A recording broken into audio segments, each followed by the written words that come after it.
Scabies বা খুসফাস রোগের লক্ষণ, আক্রান্ত হওয়ার কারণ ও নির্মূলের উপায়। স্কেবিস বা খুসফাস নামক রোগটি বর্তমানে ভয়ানকভাবে পুরো দেশে ছড়িয়ে পড়েছে। স্কেবিস চর্মজনিত রোগ, যা এক প্রকার জীবাণু দ্বারা সংগঠিত হয়ে থাকে। স্কেবিস হলো এক ধরনের সার্কোপ্টেস পোকা, যা খালি চোখে দেখা যায় না। স্কেবিস চর্মরোগে আক্রান্ত রোগীদের মারাত্মক কষ্ট ও ভোগান্তি দেখা দিয়ে থাকে। দীর্ঘদিন এই সমস্যাটি থাকলে ইনফেকশন হতে পারে, এমনকি কিডনিতেও এর প্রভাব পড়তে পারে। প্রিয় viewers, all care homeo clinic থেকে আপনাদের সাথে আছি আমি ডাক্তার মোহাম্মদ আব্দুল মান্নান। আজকে আপনাদেরকে দেখাবো স্কেবিস রোগের লক্ষণ, আক্রান্ত হওয়ার কারণ ও নির্মূলের উপায়। স্কেবিস রোগের লক্ষণ।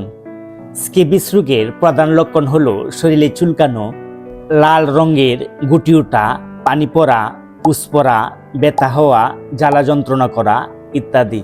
স্কেবিস আমাদের শরীরের বিভিন্ন জায়গায় আক্রান্ত করে, যেমন হাতের আঙ্গুলের ফাঁকে, বগলে, নাভিতে, যৌনাঙ্গে ও শরীরে বাজে বাজে দেখা দিয়ে থাকে। বিশেষ করে শিশুদের ত্বক নরম হওয়ায় শিশুরা এই রোগে বেশি আক্রান্ত হয়ে থাকে। শিশুদের হাতের তালু, মাথার তালু, মুখে এই রোগটি বেশি দেখা দিয়ে থাকে। স্কেবিস সাধারণত ছোঁয়াচে প্রকৃতির হয়ে থাকে, তাই এটি স্পর্শের মাধ্যমে খুব দ্রুত ছড়িয়ে পড়ে। পরিবারের একজন সদস্য আক্রান্ত হলে অন্যরাও এই সমস্যায় আক্রান্ত হতে পারে। স্কেবিস রোগে আক্রান্ত হওয়ার কারণ।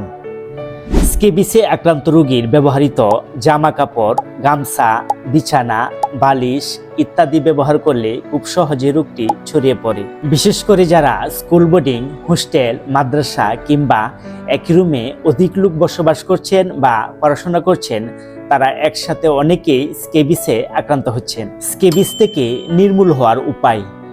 স্কেবিস থেকে বাঁচতে হলে আমাদের পরিবারের একজনের সমস্যা দেখা দিলে অবশ্যই পরিবারের সবাই চিকিৎসকের পরামর্শ অনুযায়ী ঔষধ গ্রহণ করতে হবে।